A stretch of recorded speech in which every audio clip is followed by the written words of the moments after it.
Welcome to the Bare Metal Cyber Security Plus podcast.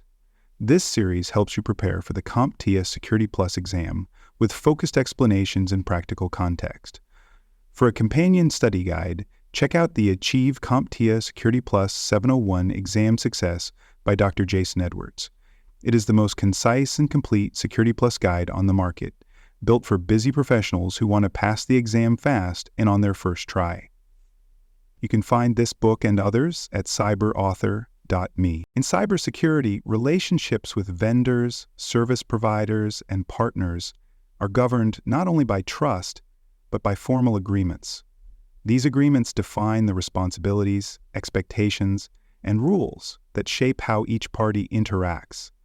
Without clear agreements, misunderstandings grow, accountability weakens, and security risks multiple. In this episode, we explore two important types of business agreements that are commonly referenced on the Security Plus exam: the Service Level Agreement and the Memorandum of Agreement, or Memorandum of Understanding. These documents set the foundation for secure, effective third-party relationships. Let's start with the Service Level Agreement. Commonly referred to as an SLA, the Service Level Agreement is one of the most widely used contract components in business and technology environments. An SLA is a formal agreement between a service provider and a customer that defines exactly what level of service will be delivered, how that service will be measured, and what happens if the provider fails to meet those expectations. Service level agreements are typically part of broader contracts, but they stand out because of their specificity.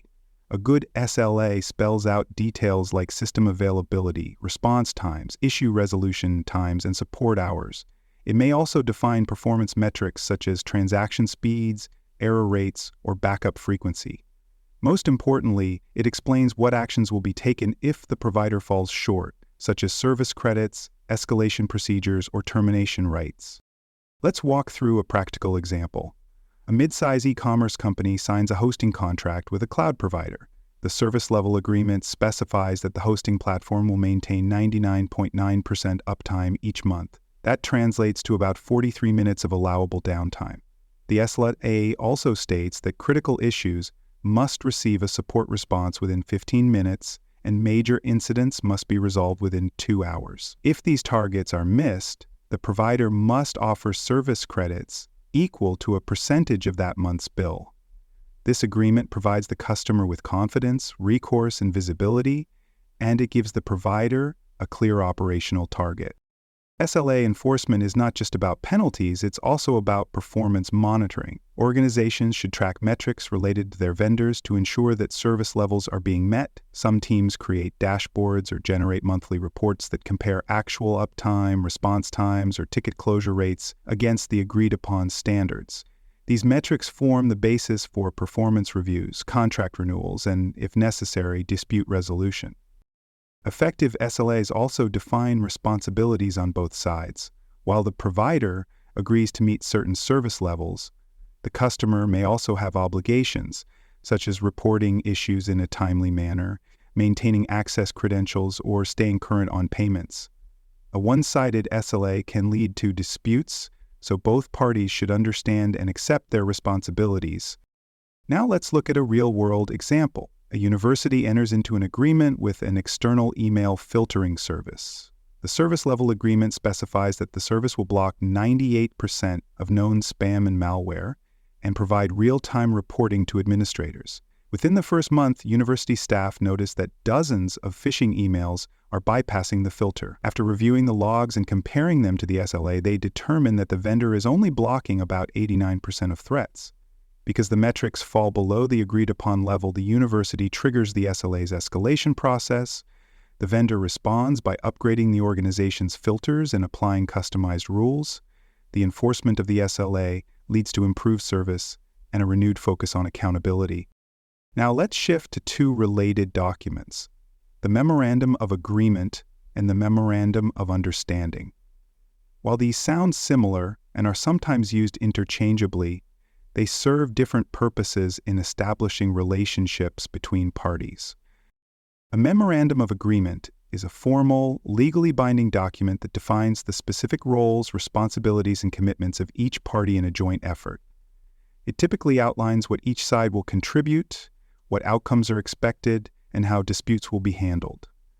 The MOA is more structured and enforceable than other types of informal agreements, and it often includes timelines, deliverables, and enforcement terms. Because it is legally binding, the MOA can be used in court to resolve disputes if one party fails to meet its commitments. A memorandum of understanding is less formal. It is used to outline mutual intentions and shared goals without creating binding legal obligations. An MOU is often used early in a relationship or when parties are testing a collaboration. It helps clarify expectations and responsibilities without creating legal risk. While not enforceable in court the way a formal contract is, an MOU can still carry weight, especially when documented as part of a broader governance structure. Let's consider an example of a memorandum of agreement. A regional government agency and a private cybersecurity firm sign an MOA to collaborate on emergency incident response. The agreement specifies that the firm will provide 24/7 monitoring, threat intelligence sharing, and rapid response services for critical infrastructure. The agency agrees to grant access to system logs, pay a monthly retainer, and participate in quarterly reviews. The MOA includes timelines, confidentiality clauses, and detailed deliverables. Both parties sign it as a formal commitment. This document provides structure, accountability, and legal recourse for both sides. Now let's look at a use case for a memorandum of understanding. A hospital is considering a partnership with a local university's cybersecurity research lab. Before signing any contracts, they draft an MOU that outlines their shared interest in developing secure patient data systems. The document states that the hospital will provide anonymized data samples for research, and the university will provide guidance on data protection strategy. The MOU clarifies that there is no financial commitment yet, and that either party can withdraw at any time. This allows them to collaborate informally, while laying the groundwork for future agreements. Understanding the difference between an MOA and an MOU is especially important when working with government, academic, or nonprofit partners. Some relationships require firm commitments and enforceable terms. Others benefit from flexibility and gradual development. Knowing when to use each document helps ensure that everyone is aligned and protected throughout the relationship.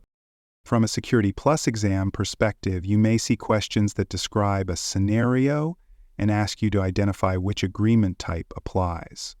If the question involves service delivery with measurable targets and response times, it's most likely referring to a service-level agreement. If it describes a formal partnership with mutual commitments and legal weight, that points to a memorandum of agreement. If it mentions informal collaboration or non-binding intentions, it's probably a memorandum of understanding. Here is a helpful tip. When the exam question involves performance guarantees, availability percentages, or response time targets, think service-level agreement. If the question describes a binding partnership with defined responsibilities, it's an MOA. If it sounds more like a handshake agreement with written intentions, it's an MOU. Match the formality of the document to the nature of the relationship. Thanks for joining us for this episode of the Bare Metal Cybersecurity Plus podcast. For more episodes, tools, and study support, visit us at baremetalcyber.com. And before you take the test, make sure to check out the practice questions in the book Achieve CompTIA Security Plus SY0-701 Exam Success by Dr. Jason Edwards. They cover every domain and are a powerful way to lock in your knowledge.